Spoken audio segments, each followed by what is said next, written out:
बच्चों, आज मैं आपको कक्षा 2 के पाठ 3 आप कितना वजन उठा सकते हैं से संबंधित क्रियाएं बताऊंगी, जिससे आपको पाठ को समझने में आसानी होगी। आपने मम्मी को दुकान में सामान लेते हुए देखा होगा। सामान देते हुए दुकानदार अक्सर क्या करते हैं? तराजू का प्रयोग करते हैं। उसके एक पलड़े में वे बाट रखते हैं और दूसरे में आपको देने वाला सामान। लेकिन सामान रखने से पहले क्या होता है? जैसे ही वो पलड़े में बाट रखता है तो पलड़ा नीचे झुक जाता है। इसका मतलब है उसका वजन भारी है। सामान रखने के बाद बराबर वजन होने पर जब दोनों पलड़ों का वजन बराबर हो जाता है तो दुकानदार आपको सामान दे देता है। तो ऐसी ही एक क्रिया मैं आपको करके दिखाती हूँ।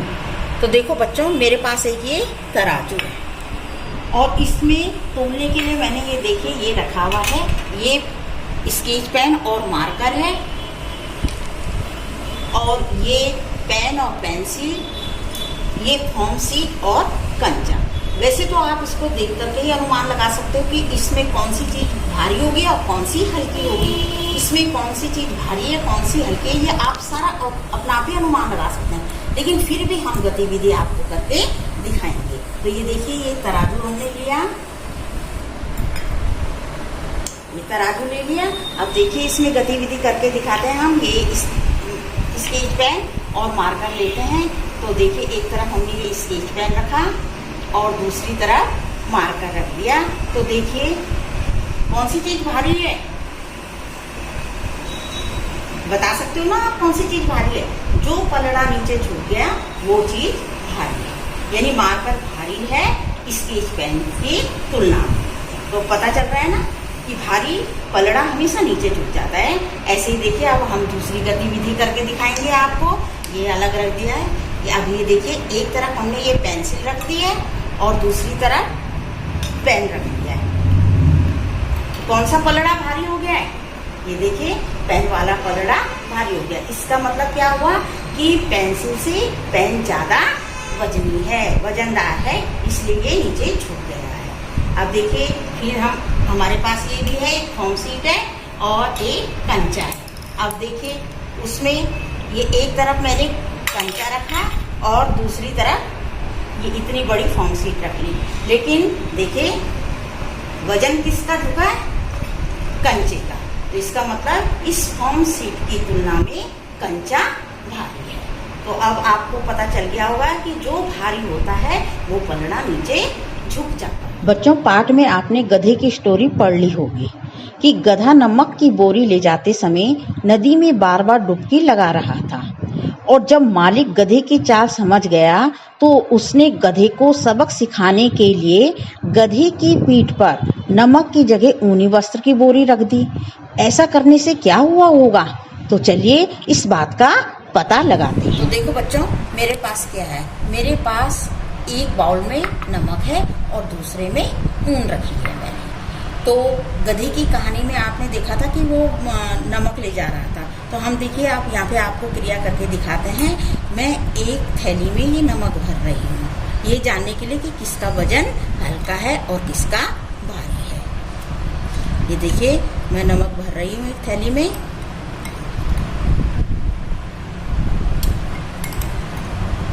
ये देखिए ये भर दिया है मैंने और इसको मैं यहाँ रबड़ बैंड से बंद कर दूँ और दूसरी बोरी में मैं ये ऊन डाल रही हूँ, ये जानने के लिए कि ऊन का वजन भारी है या नमक का भारी है।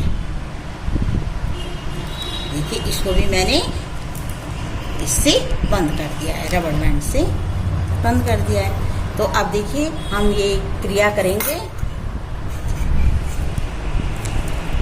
ये तराजू ले लिया है मैंने। ये देखिए इसमें मैं ये नमक डाल देती हूँ और दूसरी तरफ ये तो किसका वजन भारी हो रहा है? ये देखिए नमक नीचे झुका जा रहा है ना? तो इसका मतलब नमक का वजन भारी है। अब देखिए अब इसी में हम दूसरी गतिविधि करके दिखाते हैं कि गधा पानी में डुबकी क्यों लगा रहा था नमक के ले जाते समय। तो अब देखिए तराजू को मैं रखती हूँ और एक मूंग भी ले ली है और ये नमक की थैली भी ली है। अब इसको हम पानी में, दोनों चीज़ों को पानी में डालते हैं।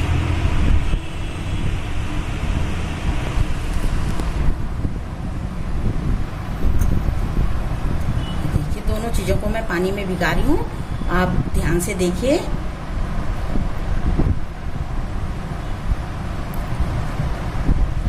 तब आपको पता चल जाएगा कि गधा डुबकी क्यों लगा रहा था।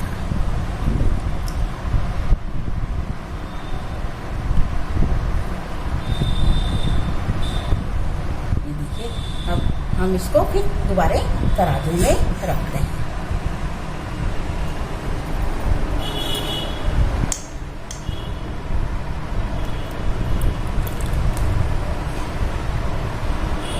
ये देखिए नमक रख दिया है और ये ऊन। अब देखिए किसका वजन भारी हो गया। ये देखिए बच्चों, किसका वजन भारी हुआ। अब ऊन का वजन भारी हो गया और नमक का हल्का हुआ। देख रहे हैं ना सब। तो अब इससे अनुमान लगा सकते हैं कि नमक का वजन हल्का क्यों हो गया। गधा ऐसा क्यों कर रहा था, क्योंकि नमक पानी में घुल जा रहा था और घुलने से नमक का वजन हल्का हो गया, क्योंकि पानी में वो आधा नमक बह गया। और जब उसकी मालिक ने चाल समझी तो उसने क्या करा, नमक के स्थान पर ऊनी वस्त्र रख दिया, है ना।